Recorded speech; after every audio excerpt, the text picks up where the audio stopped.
Estamos prestes a testemunhar a batalha entre a neta de Yuta contra o Shimuriano mais forte de todos. E como podemos ver até agora, essa batalha é literalmente aquele meme de uma bomba de hidrogênio contra um bebê com tosse. Yuka simplesmente não tem chance alguma contra Dabura e o próprio irmão dela sabe disso. Porém, existe uma última arma que ela pode usar contra Dabura, o Anel de Yutokotsu, que contém os poderes da Rika e potencialmente um arsenal de técnicas copiadas por ele ao longo de toda a sua vida. E, se o que muita gente tem teorizado for verdade, pode ser que uma delas seja nada menos que a técnica das 10 sombras que contém o Shikigami mais poderoso de todos, o General Divino Mahoraga. É sobre essa pedrada e os últimos capítulos da Jujutsu Kaisen Módulo que a gente vai comentar no vídeo de hoje. Tudo isso não antes de... Caraca, agora tá comigo, hein? De você tirar o dedo do Sukuna do bolso e dedar o botão do like e o botão de se inscrever aqui embaixo para que a gente possa continuar expandindo o domínio desse canal. Agora sim,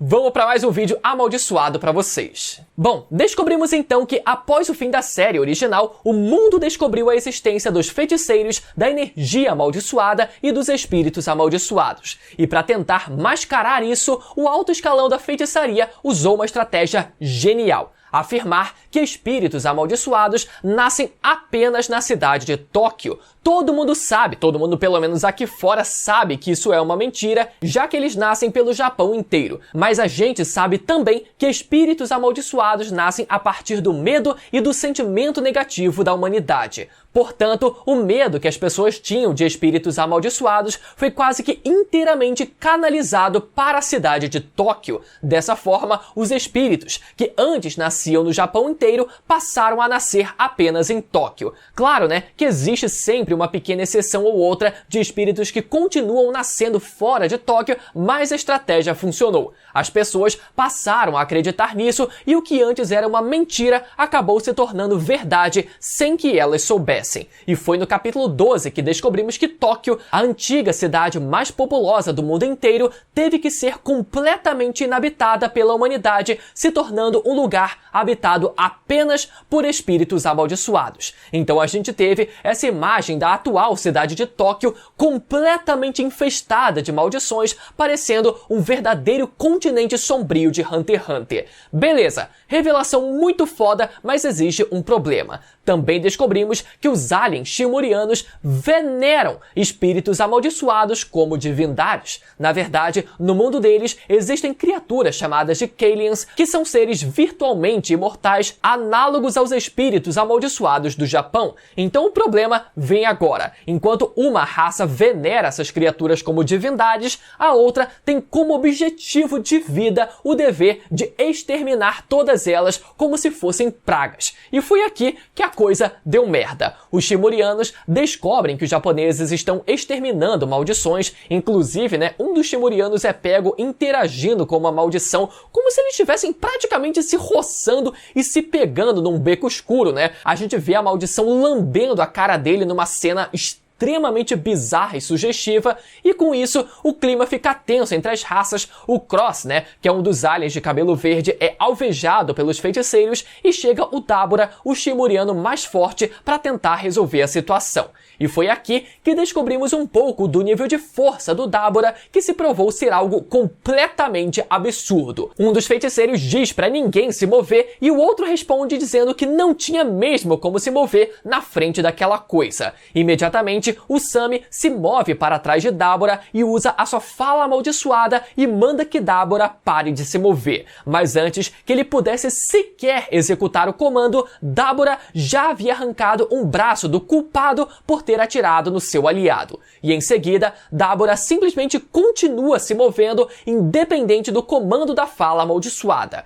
E quanto mais o Dabura se movia, maior era o recuo da fala amaldiçoada no corpo do Sami, que já fica com a garganta e a mão arrebentada, mesmo com um comando simples como aquele. Dabura diz que vai tomar a vida dos subordinados em troca da vida do Cross, mas o Sami oferece a própria vida dele no lugar deles. No fim, Dabura decide recuar, mas com uma condição: que o governo japonês proteja os espíritos amaldiçoados e proíba quaisquer atividades de extermínio a partir do presente momento. E foi depois desse confronto que um dos feiticeiros afirmou que não tem como medir a força de Dabura com o sistema de classes usado pelos feiticeiros Jujutsu, porque aquilo era uma verdadeira calamidade ambulante. Galera, essa, se eu não me engano, foi a primeira vez em Jujutsu Kaisen Módulo que o Dabura foi comparado pessoalmente com o Sukuna, que também foi chamado de calamidade. Até agora, a gente teve algumas comparações meio vagas, dizendo que a ameaça dos Shimorianos era uma ameaça de classe especial, assim como Sukuna, mas isso tudo ainda era uma comparação meio vaga. Isso só queria dizer que os Shimorianos poderiam destruir o país inteiro se quisessem, assim como Sukuna, mas não estabelecia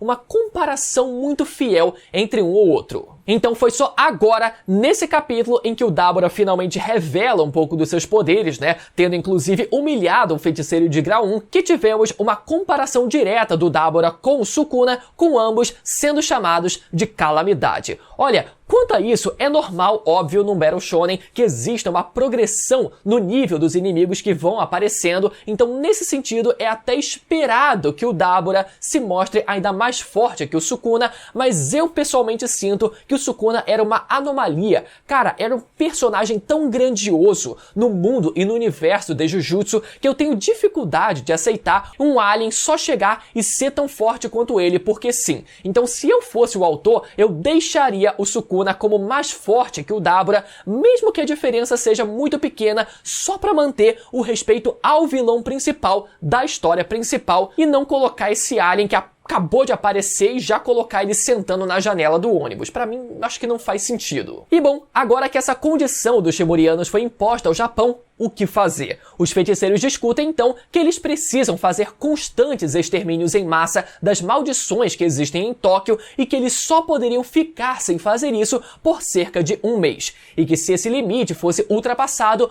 Tóquio ficaria tão abarrotada de maldições que poderia resultar num novo incidente de Shibuya. Então o que eles decidem fazer é continuar exterminando as maldições em segredo, mas uma coisa que os feiticeiros não sabiam é que os Shimorianos podem sentir a presença de maldições através do seu terceiro olho na testa, e com essa habilidade eles descobriram o que os japoneses estavam fazendo. Agora, eu só achei uma pena que toda essa parte do capítulo foi só dita ao invés de ter sido mostrada, porque eles dizem que estão exterminando as maldições em segredo, mas nada disso é mostrado, e isso, infelizmente, acontece muito em Jujutsu Kaisen. Cara, teria sido muito melhor, teria sido muito mais impactante, visualmente falando, se a gente tivesse visto os feiticeiros indo até a cidade de Tóquio, armando uma missão em segredo, fazendo uma, duas ou até mais missões ali em segredo dos Shimorianos para tentar exterminar as maldições, né? Tudo isso teria sido muito legal de se a gente tivesse visto e não só tivesse sido descrito que eles estão exterminando maldições em segredo, mas enfim, no fim, os Shimorianos então descobrem o que estava acontecendo e a resposta deles foi a seguinte: deixar que eles passem a habitar a cidade de Tóquio e serem reconhecidos como uma nova nação, naturalmente a fim de ter um lugar para ficar e com isso proteger os espíritos amaldiçoados. E em caso de recusa, a decisão deverá ser tomada através de um duelo. Foi por isso que vimos aquele depoimento da nossa querida Nobara Kugisaki dizendo que não sabia o paradeiro atual do Itadori porque os feiticeiros foram até ela tentar buscar essa informação para que o Itadori fosse o candidato, né, o campeão a favor dos feiticeiros Jujutsu. Agora, eu só me pergunto por que eles nem sequer consideraram chamar a própria Nobara para esse duelo, né? Seria bom se isso também tivesse sido respondido, porque o meu medo é que a aparição da Nobara nesse mangá, nessa sequência de Jujutsu, sirva só como esse fanservice barato e ela não tenha participação quase nenhuma nessa história.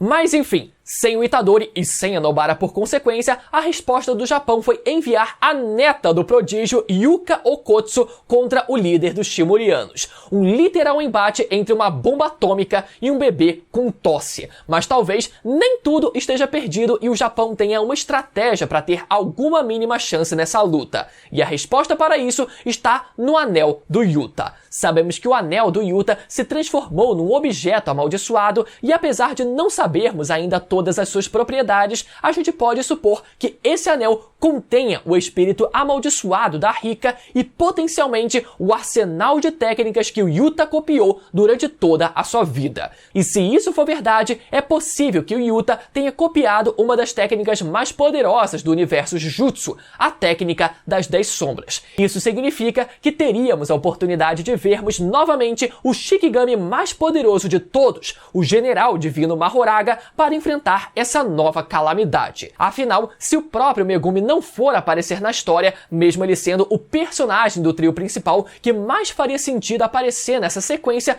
talvez a estratégia do autor seja justamente isso, que ele não apareça, mas que o seu poder apareça mais uma vez, só que agora em posse da neta de Yuta Okkotsu. Porém, existem alguns pontos a se questionar aqui. O primeiro deles é que o anel do Yuta não se encontra em posse da Yuka. Ele foi passado para o seu irmão Tsurugi. Então, para que a Yuka possa usar o anel do avô, ela precisaria pegar o anel com o seu irmão. O problema é que isso não é tão simples assim. Isso porque o objetivo final da Yuka é se provar forte o suficiente para herdar o anel do seu avô, então não faria sentido narrativo se ela só recebesse o anel antes mesmo da batalha começar. Já o segundo ponto é se é possível mesmo que o Yuta possa ter copiado a técnica das 10 sombras, incluindo o Mahoraga. Olha, eu diria que não existe qualquer impeditivo para isso, mas teriam algumas condições a serem cumpridas. Talvez o Yuta possa sim copiar a técnica das 10 sombras sem problema algum, mas ele precisaria derrotar essas sombras num ritual.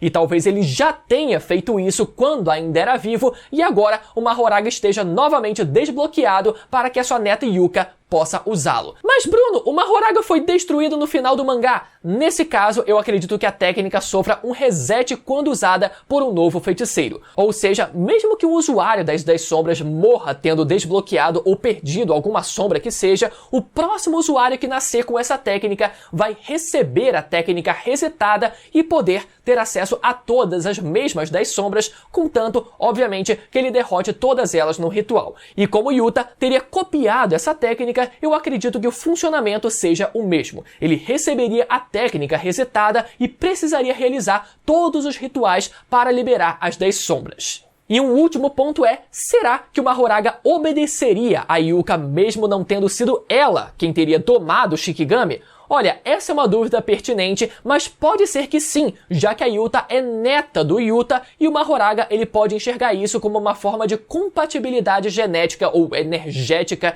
entre os dois, né? Ou seja, uma similaridade energética entre neta e avô que faça ele enxergar a neta do Yuta como a sua própria mestra também. Enfim, eu acho que toda essa loucura é muito possível, principalmente porque, novamente, eu disse que o Megumi seria o personagem do trio que mais faria sentido voltar a aparecer na história, porque ele tinha um potencial gigantesco com a técnica das 10 sombras que não foi explorado nem mesmo pelo Sukuna em sua totalidade. Então, se for para o Megumi não aparecer, que a sua técnica apareça e seja explorada por outra pessoa. Se você ficou até o final desse vídeo e gostou do vídeo, lembra novamente de deixar o seu like, conferir a sua inscrição no canal e caso você ainda esteja meio perdido em tudo o que está acontecendo, é só você conferir os últimos vídeos de Jujutsu aqui do canal que vão aparecer na tela para você agora, beleza? Até a próxima, tchau!